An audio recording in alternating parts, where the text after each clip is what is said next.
So, welcome to the Tarot Today live show, Frans Steine. It's so great to meet you and to talk about your new book, The Way of Reiki. Yeah, really interesting. Thank you for inviting me. I'm really happy to be here.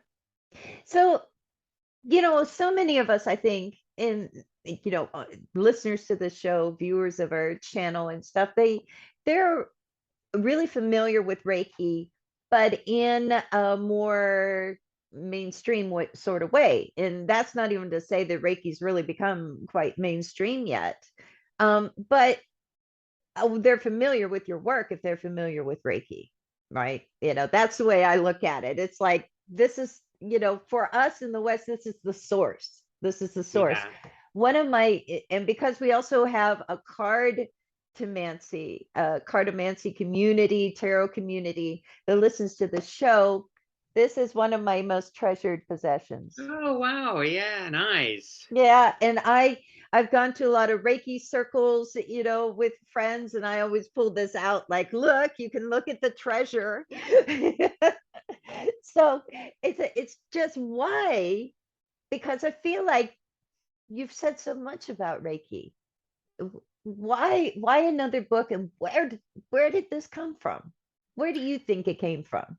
The new book really came from my own personal direct experience. So I've been training with a Japanese priest since 2012 in Japan, and it's got a small little temple, and it's really difficult to actually train with these kind of people. You can't go there and pay them. You have to be invited or you have to be recommended, and that all takes a long time.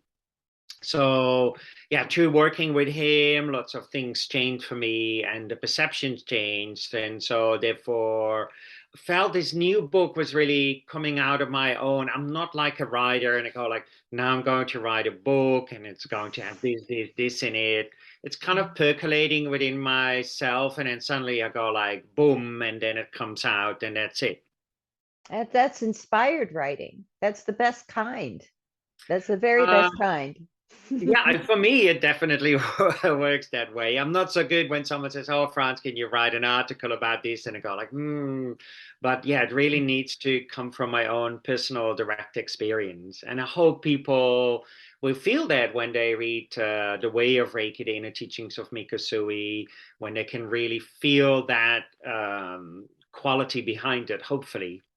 Yeah, that's the thing, is this idea of the inner teachings of Usui. Um, how can we know, in a sense? Because I feel like in the book, you're trying to kind of you're trying to kind of bring us into his world, his mindset, kind Hmm. of, all the things he was exposed to. But, how do we get into that from so far away in time and space?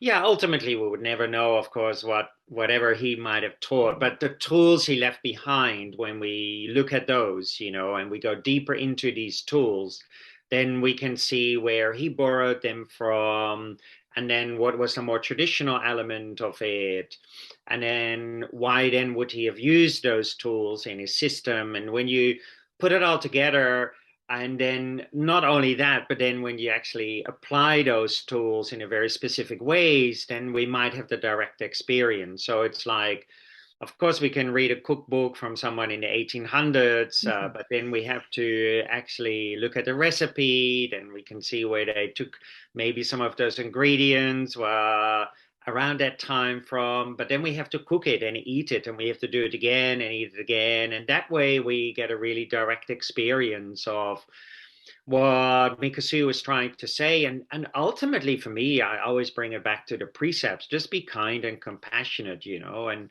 that in Yes. itself is so healing, particularly these days where we so I'm now teaching in the US.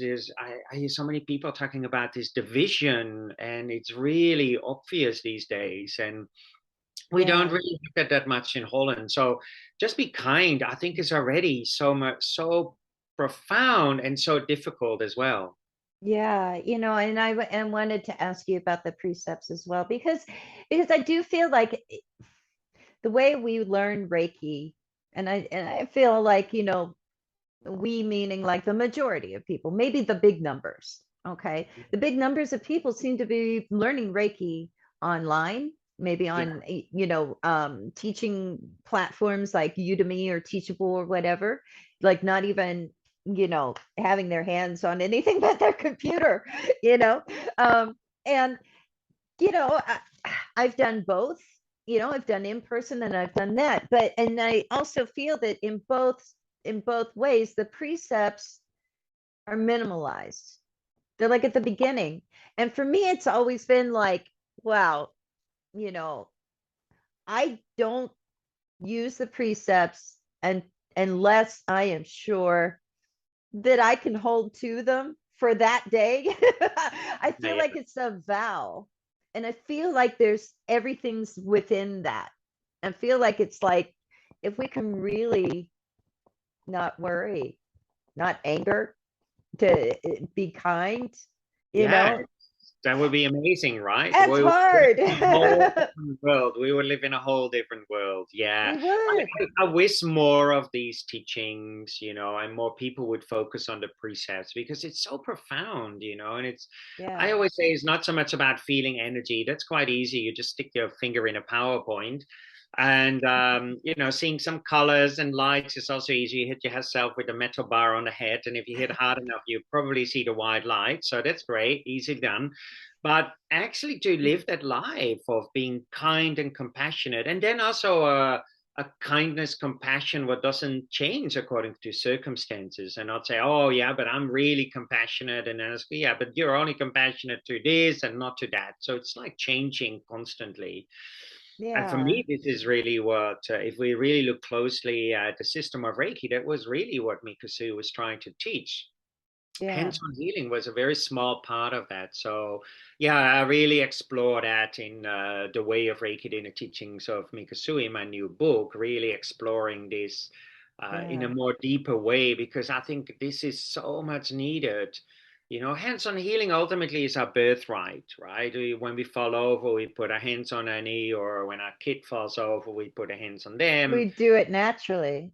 It's naturally, but this state of kindness is so important. We can, and also I always say, if I walk in town, I'm here now in Lancaster, Pennsylvania, Oh. and I cannot walk around town, lovely little town, and put my hands on everybody, right? It's impossible. I get arrested. And but I can walk around town and just be kind, and that in itself is already profound healing. Yeah, and I can't tell you how many bizarre kind of conversations, we have with each other in the Reiki community about how they're phrased. And I really love that you show us the spectrum of meaning in your book. And not only with that, but with everything. I mean, my God, Franz, it has to be essential. This book has to be essential, I would think, for Same. Reiki Yeah. people, really, just the word Reiki, even. But, we argue about the syntax, the little language things. Like my thing, I remember my big thing was was, you know, I had taken from a woman that was teaching, be kind to others, yourself, and every living thing.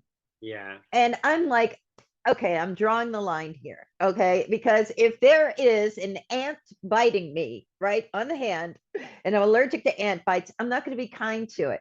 I can, understand the situation. It's going to die Yeah. and I'm going to kill it. And that's not a kind act. I'm being kind to myself, maybe.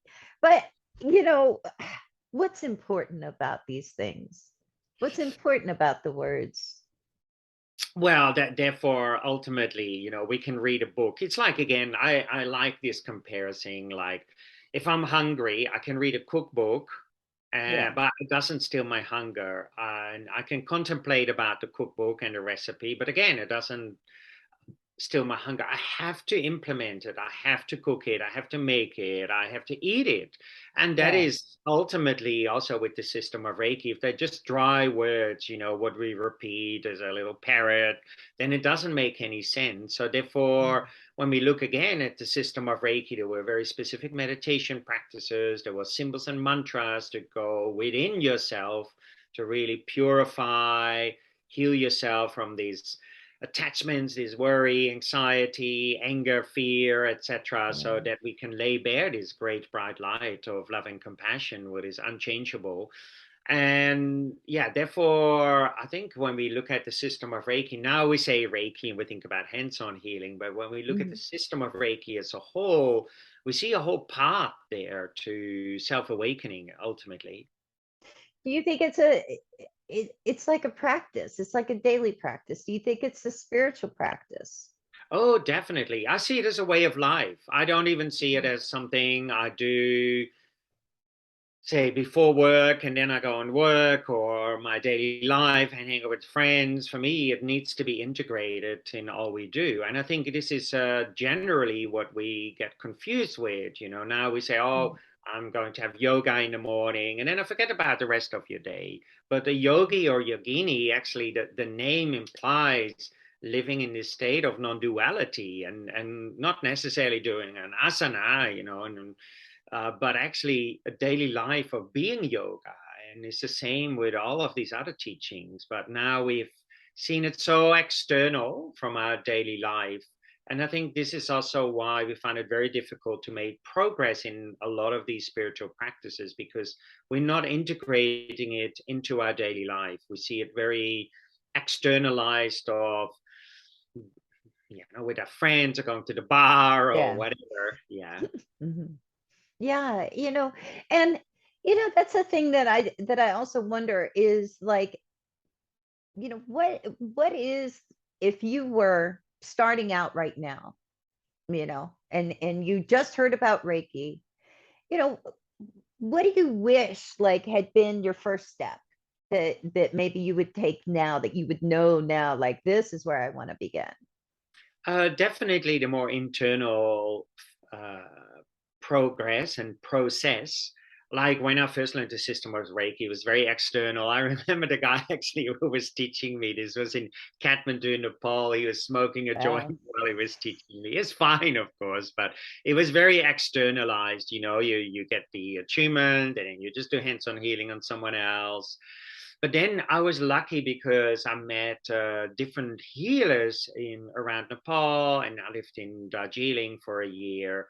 Lots of mm, people who were doing healing, all sorts of form of healing. And when they touched you, oh man, it was a whole different ball game. Like the amount of energy, the spaciousness, what was being triggered, and I go like, I want what they have. And when I yeah. inquired how they stimulate that within them, first within themselves, was all through different meditation practices and contemplation about the eye, for example. And that was one of the reasons I wanted to go to Japan and train with Japanese teachers to see how it was traditionally taught within Japan. Well, how easy was that?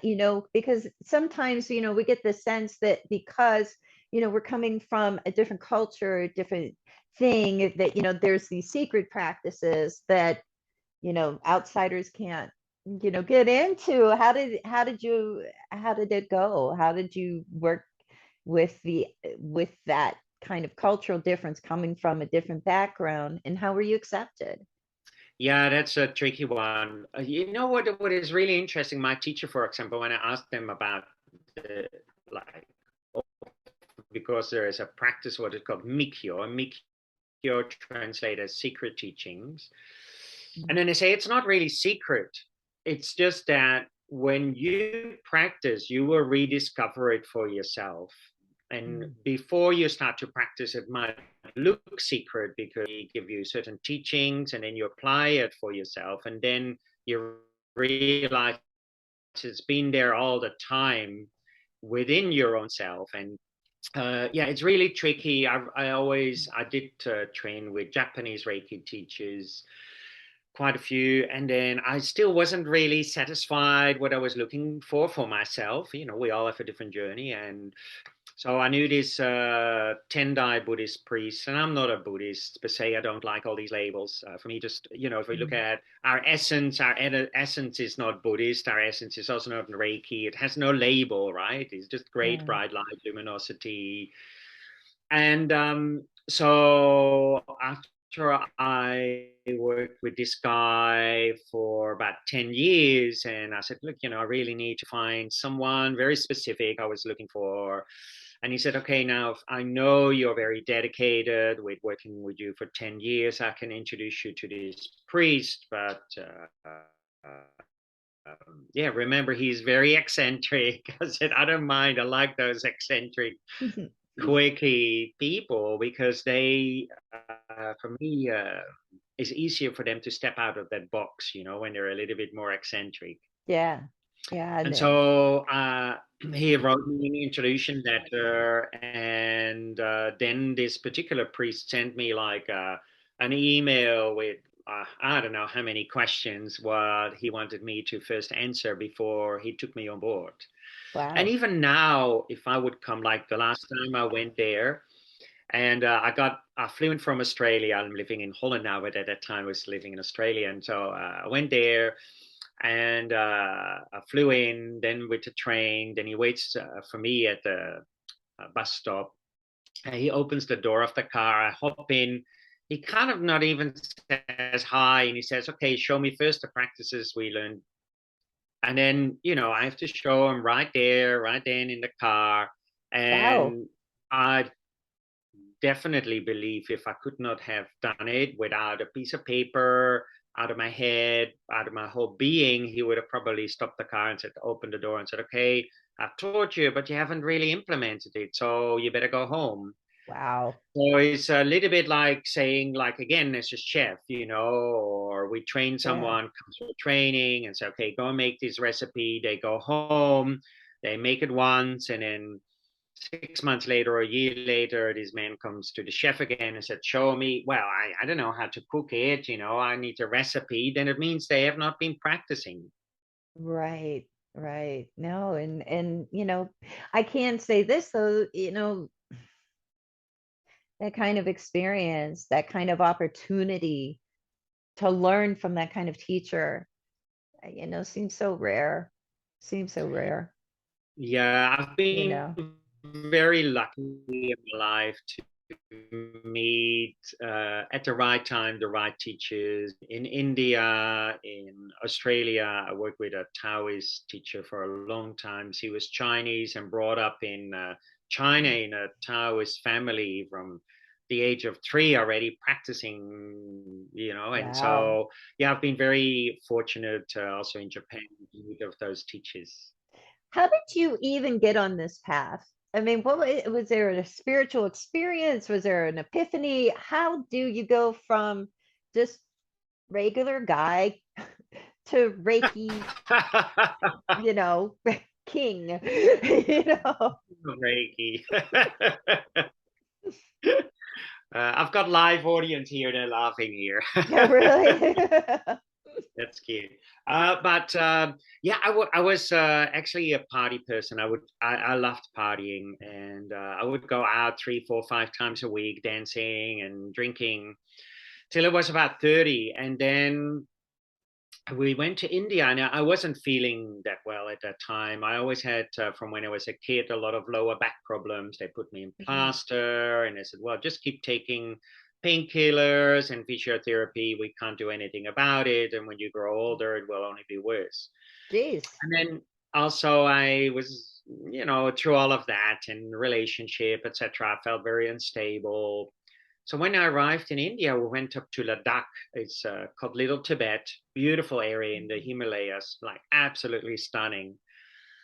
And I was talking about that I wasn't feeling that well to a few people. And this one guy said, well, there's a local lady doing some healing. Why don't we go there tomorrow? And it was in a very small house. This woman from a Tibetan tradition, seen as shamans, as healers. Their practice is really, really tough. So there's only a few about.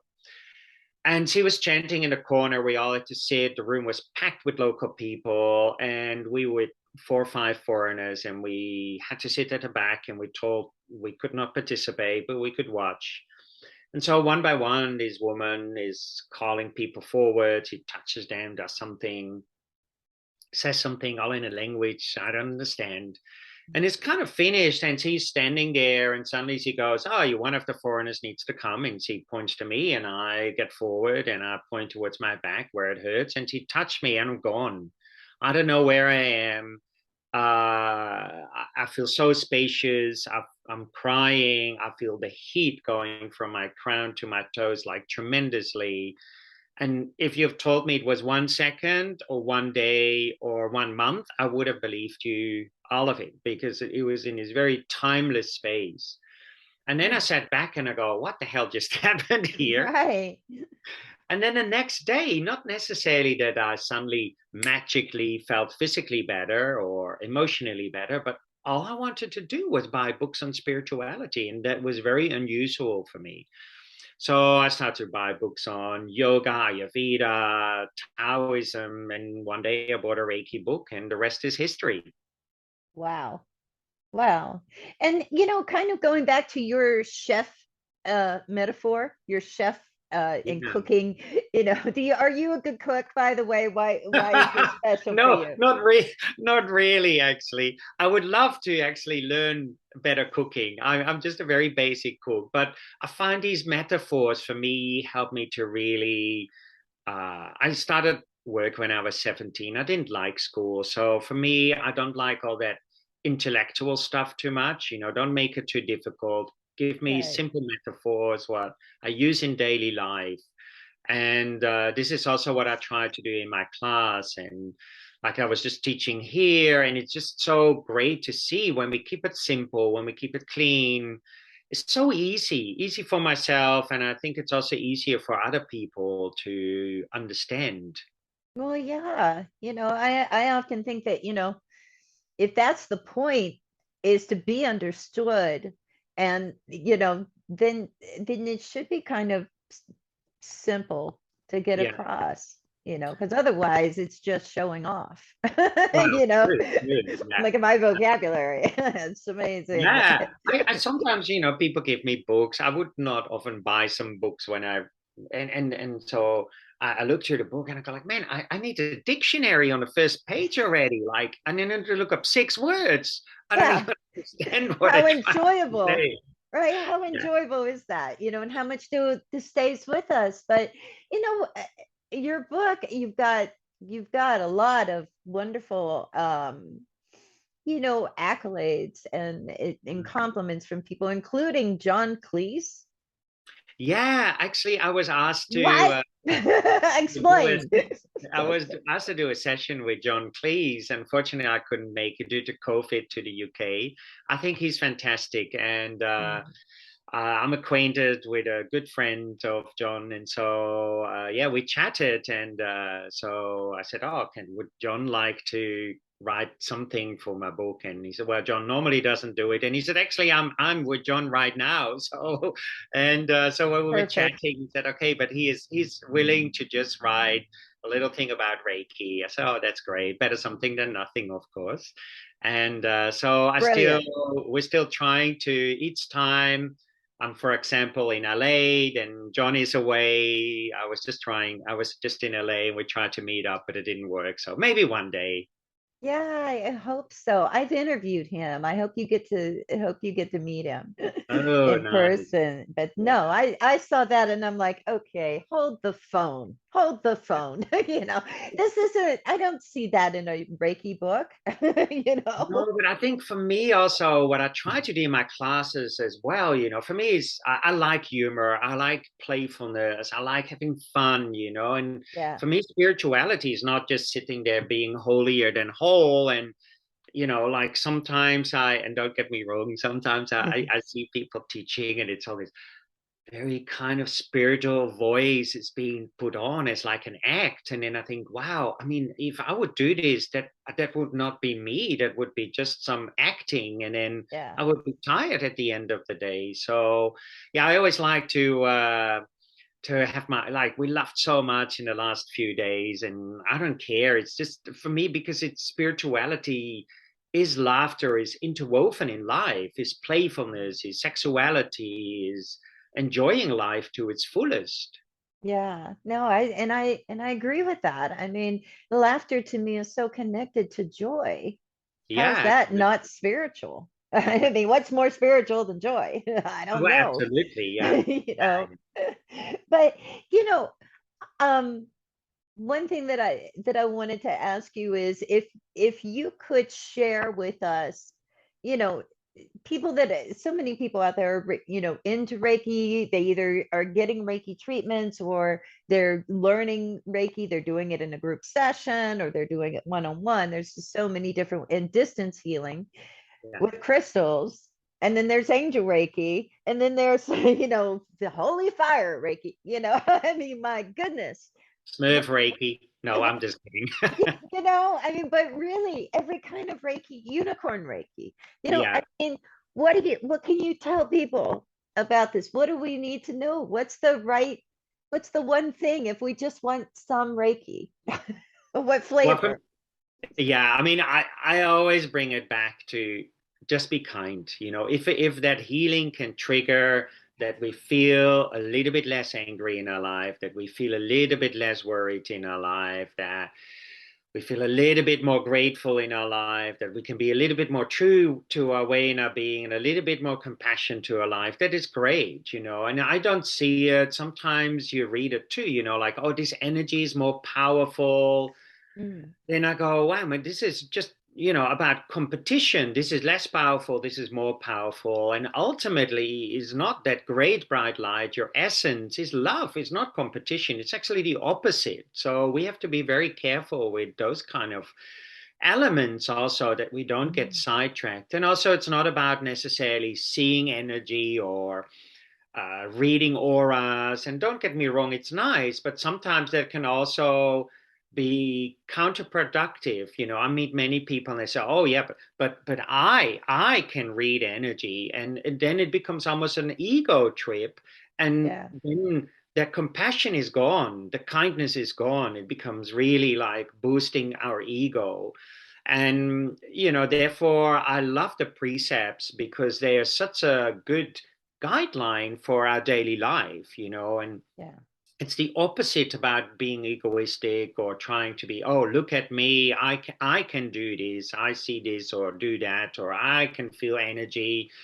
And for me, therefore, is really important. Can we look in the mirror when we practice, after we practice in our daily life, and actually say, yes, through our practice, I have become a little bit more kind and compassionate to my fellow human beings, seeing them in a more non-dualistic way. yeah. And the thing that's kind of interesting about all of this really is that what is Reiki? I you know, mean, I yeah, mean, this is really, what is this it? is the crux of it all, right? So Yeah, in a way, when we look at that in the system of Reiki, there's that word of great bright light or luminosity, or we can call it awakening or whatever we call it.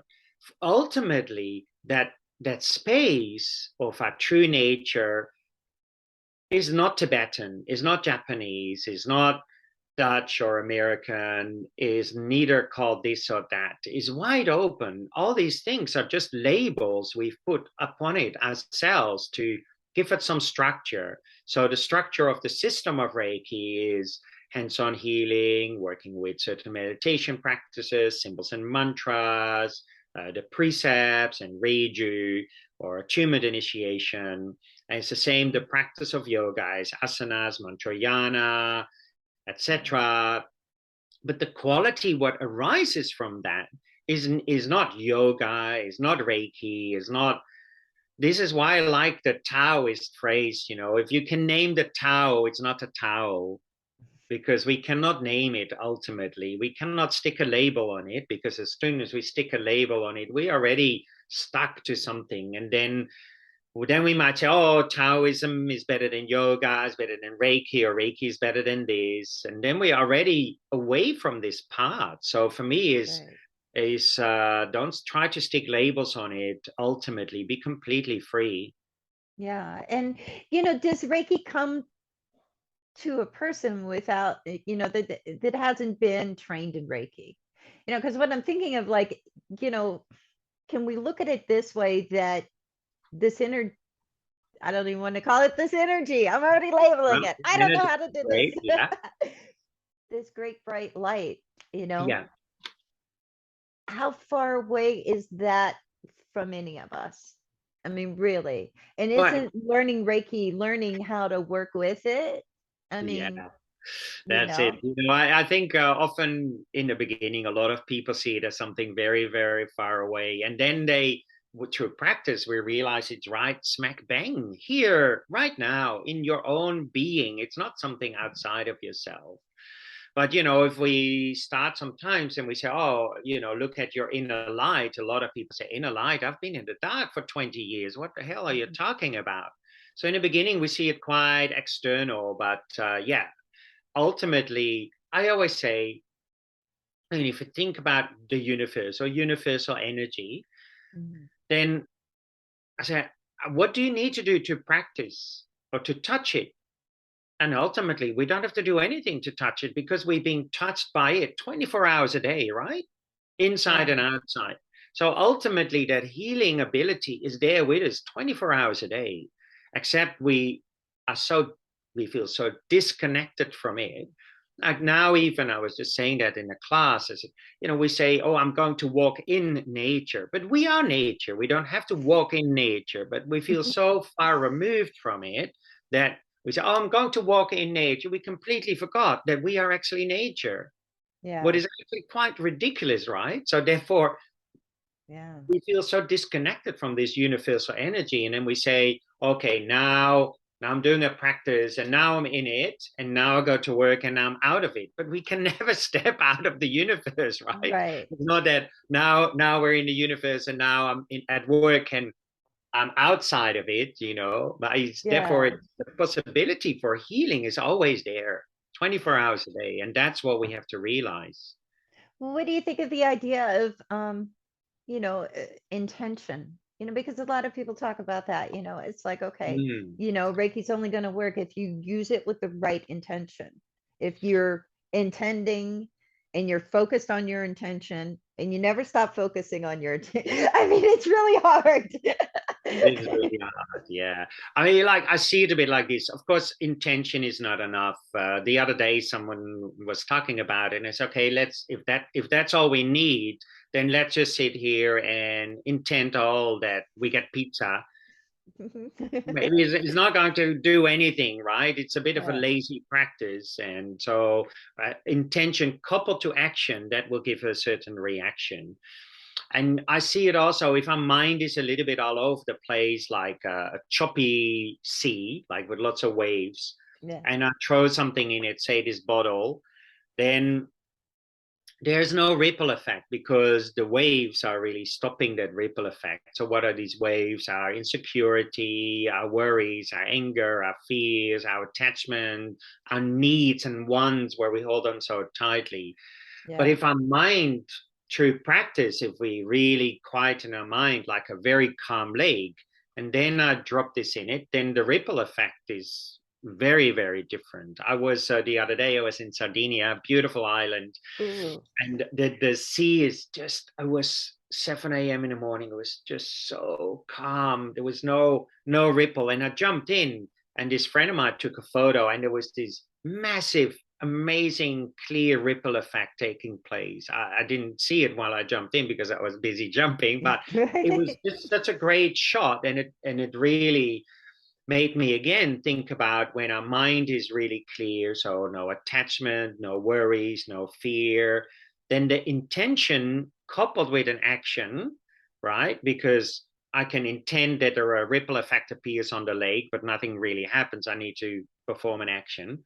Then that ripple effect will can last for a long, long, long time. But if a mind is really busy, then nothing much happens. Yeah. So we first really need to calm the mind.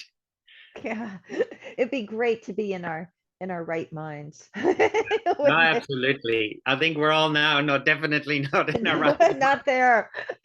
But wait, if there's one thing that you think is the most important reason to read this book, what would you tell people it is? The cover is great. No, I'm just No, kidding. that's a great reason. Don't judge a um, book by its cover. the most important reason, I think I would. There's many people practicing the system of Reiki. There's many practitioners, many teachers. There's many different books, but yeah, for me, this is a very unique book because I, as much as possible, I try to really bring it back to the its essence, what really is. Try as much as possible to lay bare that light of loving compassion and kindness. And I'm not saying that these other books don't do it or other teachers don't do it, but for me, through my training and my teachings, I've really felt that a lot within myself. So yeah, I think it can be definitely a beautiful tool for lots of people, and even that it's just out in some shops don't even have it yet, but some people have already received it, what is good. And I'm already getting from people I don't know who've been practicing the system of Reiki really positive feedback, like, wow, this really helped me to explore the system of Reiki even more so, and with that my own well-being. Yeah, it's really in depth. And like we've talked about, and everybody knows you've written so much on the subject. How long did it take to write this? It's a funny story. So yeah, I'm as I said before, I'm not a person who goes and said, oh, now I need to write a book and think about it, what I'm going to write. For me, it's something like it sits there, it percolates, and suddenly it needs to come out. And so I locked myself in my apartment, woke up at 6 in the morning, started writing till about midnight. And then it just kind of flows from that space. So I wrote it in about 2 weeks. What? Yeah. That's crazy. That's And, and, amazing. and for me, it's also because it is something for me within myself, and I'm already, it's like if I also look at the book, it's something I've been teaching for a long time already, so it's not something new I try to invent or whatever. It's really coming out of that teaching space. And I described that it's a funny description, I hope you don't mind, but it's No. a little bit sometimes, when we eat food and then suddenly you need to go to the bathroom and you're like, I need to go to the bathroom. And then you wait a little bit. Now I really need to go. And then it comes out and then you just flush it and let it go. So it's a little bit like this, how I write. I feel like suddenly there is this something in me what then suddenly needs to come out, and then I suppress it a little bit and go like, now we really need to have sit down and let this just come out. And then I let it go, and then I go, yeah, whatever. I might not ever read it again myself, but like just let it go and see what happens with it. Okay, now that's a funny analogy. You know what's so funny is it is almost it's so similar to God, Charles Bukowski. I don't know if you ever got Oh into yeah, yeah, poetry or yeah. not. Yeah, Bukowski would say something like that, but in Okay, yeah. worse language. Yeah, I try to. I'm not sure who's watching, but these No, days we no. all have to be political correct. It drives me Oh, crazy. drives me crazy too.